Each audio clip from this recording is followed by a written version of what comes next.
رات بھر اسلام آباد اور راولپنڈی میں موسلادھار بارش، نشیبی علاقے زیر آب آ گئے۔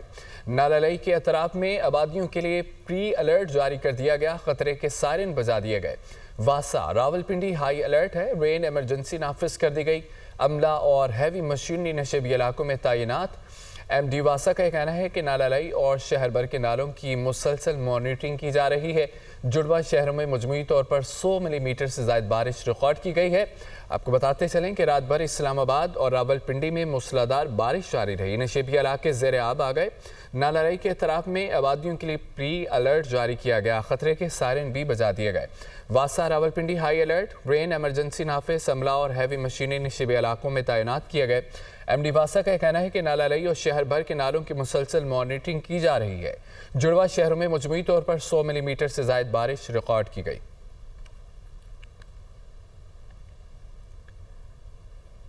ادھر چکوال اور گردونواں میں بارش کے تمام ریکارڈ ٹوٹ گئے۔ 423 ملی میٹر بارش ریکارڈ کی گئی۔ چکوال کلل کہار میں سیلابی ایمرجنسی نافذ کی گئی، مختلف علاقوں میں ریسکیو آپریشن جاری ہے۔ شہریوں کی منتقلی، ریسکیو 1122 سمیت اہم سرکاری عمارتوں میں پانی داخل، مکان کی چھت گرنے سے بچے سمیت 2 افراد جان کی بازی ہار گئے۔ ڈی سی چکوال کی واسا اور ریسکیو سمیت تمام متعلقہ اداروں کے افسران کو فیلڈ میں رہنے کی ہدایت۔ ہسپتالوں میں کسی بھی ایمرجنسی سے نپٹنے کے لیے انتظامات مکمل۔ ضلع انتظامیہ کو ریسکیو اور ریلیف میں تمام تر وسائل اور معاونت فراہم کی جائے گی۔ D G P D M A کی جانب سے یہ کہا گیا ہے چکوال اور گردونواں میں بارش کے تمام ریکارڈ ٹوٹ گئے۔ 423 ملی میٹر بارش ریکارڈ کی گئی ہے، جبکہ چکوال کلر کہار چواسدن شاہ میں سیلابی ایمرجنسی نافذ کی گئی ہے، مختلف علاقوں میں ریسکیو آپریشن۔ شہریوں کی منتقلی، ریسکیو 1122 سمیت اہم سرکاری عمارتوں میں پانی داخل ہو چکا ہے، مکان کی چھت گرنے سے بچے سمیت 2 افراد جاں بحق ہو گئے۔ ڈی سی چکوال کی واسا اور ریسکیو سمیت تمام متعلقہ اداروں کے افسران کو فیلڈ میں رہنے کی ہدایت کی گئی ہے۔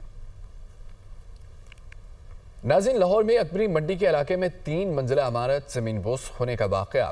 ریسکیو اہلکاروں نے 12 گھنٹے کے آپریشن کے بعد ملبے تلے سے 3 افراد کی لاشیں نکال لی ہیں۔ جاں بحق افراد میں خاتون اور بچے سمیت 3 افراد شامل ہیں۔ لاہور میں یہ افسوسناک واقعہ ہوا جہاں اکبری منڈی کے علاقے میں 3 منزلہ عمارت زمین بوس ہونے کا یہ واقعہ۔ ریسکیو اہلکاروں نے 12 گھنٹے کے آپریشن کے بعد ملبے تلے سے 3 افراد کی لاشیں نکال لی ہیں۔ جاں بحق افراد میں خاتون اور بچوں سمیت 3 افراد شامل ہیں۔ اکبری منڈی کے علاقے میں 3 منزلہ عمارت زمین بوس ہونے کا یہ افسوسناک واقعہ ہے۔ دریا جہلم میں منگلا کے مقام پر شدید سیلاب کا خطرہ ہے۔ فلڈ فورکاسٹنگ ڈویژن نے وارننگ جاری کر دی ہے۔ سیلابی ریلا 4.5 لاکھ کیوسک تک پہنچنے کا خدشہ ہے۔ بارشوں اور سیلابی ریلوں کے باعث تربیلا ڈیم میں پانی کی سطح بلند ہے۔ ڈیم سے پانی کا خراج 2,60,000 کیوسک تک پہنچنے کا امکان۔ دریائے سندھ اور منسلک ندی نالوں میں طغیانی کا خدشہ ہے۔ پی ڈی ایم اے نے ضلع انتظامیہ کو مقامی آبادی کو الرٹ رکھنے کی ہدایت کر دی ہے۔ عوام دریاؤں اور ندی نالوں کے قریب جانے سے گریز کریں۔ مساجد میں اعلانات کروائے گئے ہیں۔ دریا جہلم میں منگلا کے مقام پر شدید سیلاب کا خطرہ ہے۔ فلڈ فورکاسٹنگ ڈویژن نے وارننگ جاری کر دی ہے۔ تو دوسری جانب سیکیورٹی فورسز کا بلوچستان کے ضلع وران میں آپریشن ہوا۔ کارروائی فتنہ ہندوستان کے دہشت گردوں کی موجودگی کی اطلاع پر کی گئی۔ آئی ایس پی آر کے مطابق کارروائی کے دوران بھارتی حمایت یافتہ 3 دہشت گرد جہنم واصل۔ شدید فائرنگ کے تبادلے میں میجر رب نواز طارق شہید ہو گئے۔ 34 سالہ میجر رب نواز کا تعلق ضلع مظفر آباد سے ہے۔ شہید میجر نے بہادری سے لڑتے ہوئے جان کا نذرانہ پیش کیا۔ سیکیورٹی فورسز ملک سے بھارتی سپانسرڈ دہشت گردی کے خاتمے کے لیے پرعزم ہیں۔ ہمارے بہادر جوانوں کی ایسی قربانیاں ہمارے عزم کو مزید تقویت دیتی ہیں۔ ادھر بنوں کے تھانہ میریان کی حدود میں سی ڈی ڈی اور دہشت گردوں کے درمیان فائرنگ کا تبادلہ ہوا۔ سی ڈی ڈی کے مطابق فائرنگ کے تبادلے میں 3 دہشت گرد ہلاک ہو گئے۔ دہشت گردوں کی موجودگی کی اطلاع پر انٹیلیجنس بیس آپریشن کیا گیا۔ بنوں کے تھانہ میریان کی حدود میں سی ڈی ڈی اور دہشت گردوں کے درمیان فائرنگ کا تبادلہ ہوا۔ سی ڈی ڈی کے مطابق فائرنگ کے تبادلے میں 3 دہشت گرد ہلاک ہو گئے۔ دہشت گردوں کی موجودگی کی اطلاع پر انٹیلیجنس بیس آپریشن کیا گیا۔ خبر کراچی سے ہے۔ قانون نافذ کرنے والے اداروں اور سی ٹی ڈی کا ہب ریور روڈ پر آپریشن۔ فائرنگ کے تبادلے میں 2 دہشت گرد ہلاک۔ ترجمان سی ٹی ڈی کے مطابق خودکش جیکٹ، 1 کلاشنکوف، 1 پسٹل اور بارودی مواد برآمد ہوا ہے۔ ترجمان سی ٹی ڈی کے مطابق قانون نافذ کرنے والے اداروں اور سی ٹی ڈی کا ہب ریور روڈ پر آپریشن ہوا، جبکہ فائرنگ کے تبادلے میں 2 دہشت گرد ہلاک ہو گئے اور 1 کلاشنکوف، خودکش جیکٹ، 1 پسٹل، بارودی مواد برآمد ہوا۔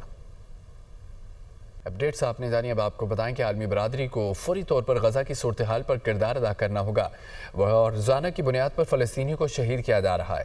عالمی برادری غزہ میں اسرائیلی مظالم کا نوٹس لے، غزہ میں انسانی امداد کے لیے فوری رسائی دی جائے، فلسطینی قیدیوں کی رہائی فوری عمل میں لائی جائے، غزہ میں خوراک اور ادویات کی فراہمی یقینی بنائی جائے، غزہ میں فوری اور مستقل جنگ بندی یقینی بنائی جائے۔ اقوام متحدہ میں مشرق وسطیٰ کی صورتحال پر پاکستان کے مستقل مندوب عاصم افتخار کا خطاب۔ اقوام متحدہ میں غزہ کی صورتحال پر سلامتی کونسل کا اجلاس، اسرائیل غزہ میں امداد اور ورکرز کو جانے کی اجازت نہیں دے رہا۔ اقوام متحدہ سیکرٹری جنرل کے نمائندے نے بریفنگ میں کہا کہ اسرائیل غزہ میں عالمی انسانی حقوق کی مسلسل خلاف ورزی کر رہا ہے، جس سے بحران سنگین ہو چکا۔ خبر ایجنسی کے مطابق شام پر اسرائیلی حملوں سے متعلق بھی سلامتی کونسل کا اجلاس آج طلب کر لیا گیا۔ ترجمان امریکی محکمہ خارجہ ٹیمی بروس کا بھارت کی جانب سے سنتاس معاہدے کی معطلی پر سوال کا جواب دینے سے گریز کہا۔ اس موضوع پر آپ کو تفصیلی جواب دیں گے۔ شام اور اسرائیل کے درمیان کشیدگی ختم کرنے کے لیے کردار ادا کر رہے ہیں۔ اسرائیل اور شام کے درمیان کشیدگی غلط فہمی کی بنیاد پر ہوئی۔